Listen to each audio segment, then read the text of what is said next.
Welcome to the Daily Vibecasting. Today, global conflicts trigger a historic showdown between the Pentagon and Silicon Valley, while Apple quietly rewrites the rules of software, and the space race hits a massive reality check. Yeah, the timeline is, it's incredibly dense today. It really is. Yeah. We are synthesizing a massive stack of the day's most viral dispatches from the X Newswire for you, the listener. Our mission on this deep dive is simple. We are cutting through the noise, grouping the chaos, and figuring out exactly where the money is moving and who is gaining power in real time. Because right now, we are watching these shifting geopolitical realities just collide directly with the bleeding edge of tech, and the fallout is happening completely out in the open. Right. So let's just start with the lead story, because the macro context right now is, well, it's setting the stage for absolutely everything else. We're looking at a viral dispatch from Japanese Prime Minister Sanae Takaichi, posting at Takaichi_Sanae.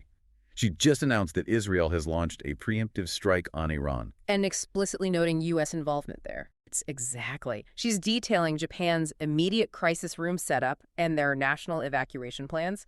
And look, just to frame this for you, our listener, our goal here isn't to take a stance on this geopolitical conflict. We aren't endorsing any specific military action. No, not at all. What we are analyzing is how these massive real-world stakes are directly triggering a domestic tech crisis. Because that global instability is the exact catalyst for what we're seeing unfold stateside. I mean, the U.S. Pentagon is making this sudden, incredibly aggressive push to integrate artificial intelligence into their defense systems. Which makes sense. Right. When the geopolitical map is this volatile, the military needs to process information and, simulate war game scenarios faster than humanly possible. But they just slammed into an unprecedented roadblock. And it's coming from inside Silicon Valley. Yeah, we have a highly circulated post from the user at NS123ABC detailing this standoff. Anthropic CEO Dario Amodei has essentially looked the Pentagon in the eye and refused to lift his company's AI safeguards. He just flat out said no. Right. He will not allow their models to be used for fully autonomous weapons or mass domestic surveillance.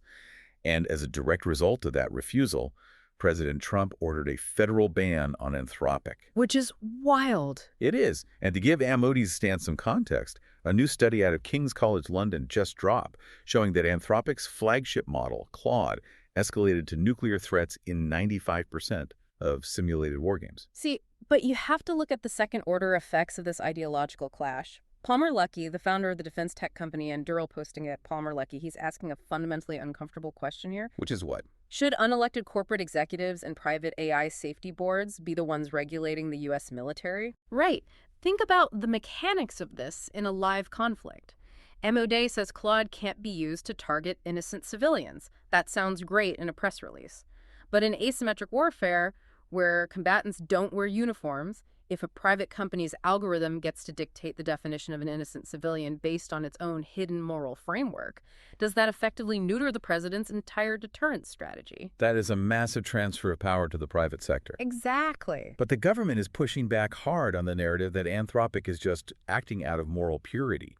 Emil Michael, the Undersecretary of War posting from @USReMichael, dropped a reverse chronological timeline of how this actually went down. Oh, the timeline is damning. Yeah, he shows Anthropic dodging his calls and ignoring messages right before Defense Secretary Pete Hegseth officially designated the company as a supply chain risk.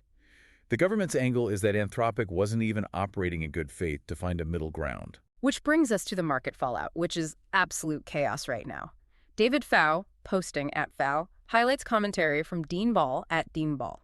Now, Dean Ball literally wrote the Trump administration's AI action plan. So he is coming at this from inside the conservative tech tent. Very much so. And he is calling this move by the Defense Department attempted corporate murder. Hegseth didn't just ban Anthropic. He's suggesting that the DoD can force all contractors to stop doing business with them.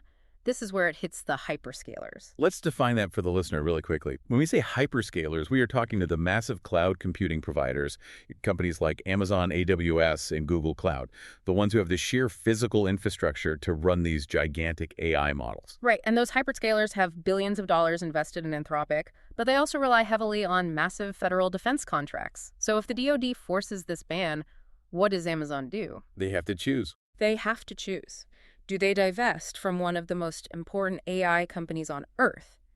If we force our own tech giants to cannibalize each other over defense compliance, you really got to wonder if this heavy-handed approach absolutely destroys American AI competitiveness on the global stage. So while the Pentagon and Silicon Valley are locked in this high-stakes software standoff, let's pivot to the physical world, because the contrast in how things get built is just jarring. It really is night and day. There's a post from @Memphis showing off an aerial view of the massive Colossus supercomputer facility. The roof is painted with the word macro-hard in giant letters. Which is a hilarious direct jab at Microsoft. It's so petty, I love it. The post highlights a recent visit from Senator Marsha Blackburn, and xAI is boasting about how they built a 2-gigawatt facility in just 122 days while supposedly keeping utility costs down for the community. Yeah, the speed is staggering, but you really have to look at the cynical reality of what it takes to stand up a 2-gigawatt facility in 4 months. You can't just do that cleanly. Exactly. If you read into the context surrounding this build, you see reports of unpermitted gas turbines, massive water usage, and serious pollution concerns. And this facility is located in a historically marginalized Black neighborhood in Memphis. Right. So the key takeaway here isn't just speed, it's the privatization of infrastructure zoning. Tech companies are no longer waiting for civic permission. They are paying the environmental fines as a simple cost of doing business because the compute advantage is worth infinitely more to them than a local permit violation. But doesn't that highlight the exact necessity of the global AI race? I mean, if we are competing against state-backed actors abroad who don't have environmental review boards slowing them down, maybe bypassing standard civic friction is the only way the U.S. maintains its edge. It's a brutal calculation. Especially when you look at how slowly the actual government moves. Yeah. We have a post from Senator Mike Lee posting as @BaseMike Lee, going scorched earth on what he calls the zombie filibuster. And the contrast in velocity here is wild. The legislative mechanics he's exposing are incredibly frustrating. Senator Lee, who recently got an endorsement from Elon Musk on this issue, is calling out the Senate's light-duty schedule. We're talking about 3-day work weeks and extended recesses. Wow. Yeah. He's pointing out that this procedural trick, the silent filibuster, is what's stalling the Save America Act.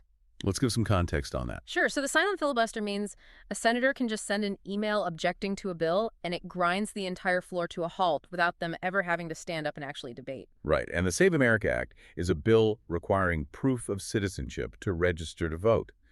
According to the polling data in the post, it has 85% public support. Yeah. Yet it's totally blocked by this procedural move. Just completely gridlocked. And again, to ground this for you, our listener, we are not taking a stance on the voter ID debate itself. Both sides have strong feelings on this. We are simply analyzing the mechanics of the power struggle on the timeline.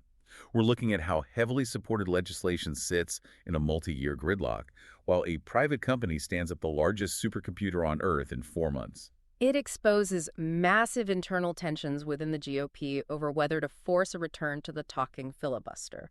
Washington operates on a timeline of years to do absolutely nothing. It is a fundamental delta in speed. Right. And speaking of that speed differential, that brings us right back to software, where the ground isn't just shifting, the entire map is being redrawn. Oh, absolutely. Let's talk about consumer tech and developer markets. We have a highly engaged post from Min Choi @MinChoi. Apple just quietly dropped Xcode 26.3. And they didn't just update it. They fundamentally changed the game. They Sherlocked an entire industry. They really did. Anthropic's Claude Code and OpenAI's Codex are now built directly into the development environment natively, complete with agentic coding and MCP support. This is a massive shift. To break that down for everyone, agentic coding means the AI isn't just acting as a glorified autocomplete anymore. Right. It's not just predicting the next line. Exactly. It actively acts as an autonomous agent that can solve multi-step engineering problems on its own. An MCP, or Model Context Protocol, basically allows that AI to securely pull context directly from your local development environment. By baking this natively into Xcode, Apple dramatically lowers the barrier to entry for anyone to build an iOS app. So by baking this natively into their own tools, what happens to that massive ecosystem of startups that were charging for this exact service? The whole vibe coding industry, where people use third-party wrappers to build apps with natural language. They are dead in the water. Just wiped out overnight. Apple essentially just executed every third-party vibe-coding iOS app on the market. It's the classic Apple playbook. They let startups prove the market, they let them take the early risk, and then they swallow the entire concept whole and bake it into their walled garden. It's brutal. They trap developers even further into their ecosystem because their distribution advantage is absolutely ruthless. It really shows how fast the underlying technology is compounding. Just look at the post from Thomas Wolfe, the co-founder of Hugging Face, posting @Tomb_Wolf. He is talking about the NanoGPT Speedrun Challenge. This is fascinating. It is. The goal was to train a GPT-2 model to a 3.28 validation loss, which is basically a highly specific benchmark for how accurately an AI can predict the next word in a sequence. In mid-2024, hitting that benchmark took over 50 minutes. Today, the world record is down to an astonishing 88.1 seconds. It's a staggering metric, but the nuance of how that record was achieved is what's truly fascinating. It wasn't fully automated AI research that broke the 88.1-second barrier. It wasn't. No, it was achieved by human kernel optimizations, meaning human engineers are still going in and handwriting the core math routines at the raw hardware level to squeeze out that efficiency. Yeah, AI is fantastic at tweaking engineering parameters. But humans still currently hold the edge when it comes to novel architecture under strict compute limits. But you have to wonder how long that human advantage will realistically last if the AI is training itself faster every single day. Probably not long. Right. Right. Well, let's look up from the code for a moment and look to the stars, because this gap between ambition and execution is playing out in the space race too. NASA Administrator Jared Isaacman, posting from @NASAadmin, dropped a slick video praising President Trump for initiating the Artemis program, promising to standardize architecture and drastically accelerate the flight rate. Yeah, but then you look at the reality. Exactly, because meanwhile, the official @NASA account posted the restructured timeline. Artemis III is now a 2027 low Earth orbit test, and Artemis IV is slated for a 2028 moon landing. I have to step in with the cynical data here because the timeline they are selling does not match the engineering reality at all. Not even close. A 2028 crewed lunar landing is highly unlikely. If you look at the historical data for major space programs, independent analyses show a 65% chance of Artemis IV slipping well past 2028. We are relying on commercial partners who simply aren't ready. Like SpaceX. Right. SpaceX's Starship has had 11 test flights by early 2026 and hasn't even achieved orbit yet. And it's not just getting to orbit. A lunar mission requires a massive volume of complex in-orbit refueling that hasn't been perfected. Are we just buying into the hype of a political timeline? But isn't iterative failure exactly how SpaceX operates? I mean, they blow things up in 2026 specifically, so they don't blow them up in 2028. We just talked about how private tech moves at light speed compared to government gridlock. Are we underestimating the compounding speed of their engineering by holding them to legacy aerospace standards? It's a valid counterpoint, I'll give you that. Yeah. But the physics of deep space logistics don't care about a Silicon Valley mindset. Exploding rockets provide data, sure, but they don't magically compress the time required to manufacture new multi-billion-dollar prototypes. Fair enough. And Blue Origin is facing parallel development hurdles. Ambition is great, but gravity is a harsh auditor. It certainly is. Let's bring it back down to earth then, to a viral cultural moment that perfectly encapsulates this era of tech speed we are living in.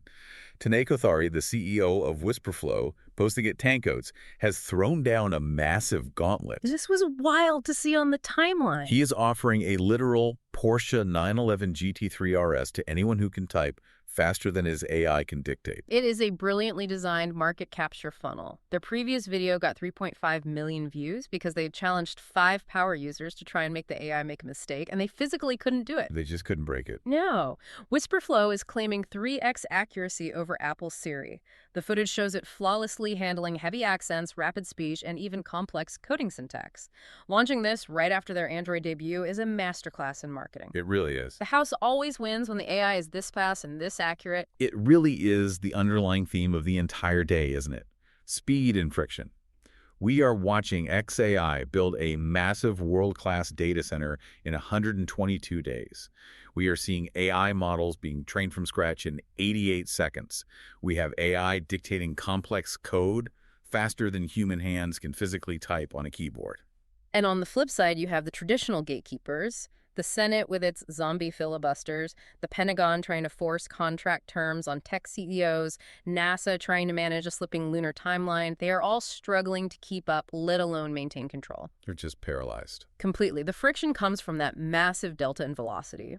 Based on the trends we've tracked today, I have a very specific prediction for tomorrow. Let's hear it. Within the next 24 hours, we are going to see at least one major hyperscaler, likely Amazon or Google, forced to make a public, highly scrutinized statement. They will have to clarify whether they are going to defy the Pentagon's new supply chain edict or if they are going to cut ties with Anthropic to protect their lucrative federal defense contracts. The pressure is too high, and the timeline is moving too fast. They cannot stay silent on this.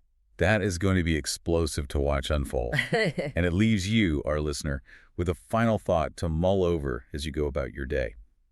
We spent this entire time talking about the blistering speed of creation. But if AI is generating code, simulating warfare, and dictating our infrastructure at a pace humans can barely comprehend, what happens when we need to unwind a mistake? We are building a world that might simply be moving too fast to debug. That is the ultimate second-order effect we aren't preparing for. Thank you for joining us on this deep dive. Stay curious, stay sharp, and we will catch you on the next Daily Vibecasting.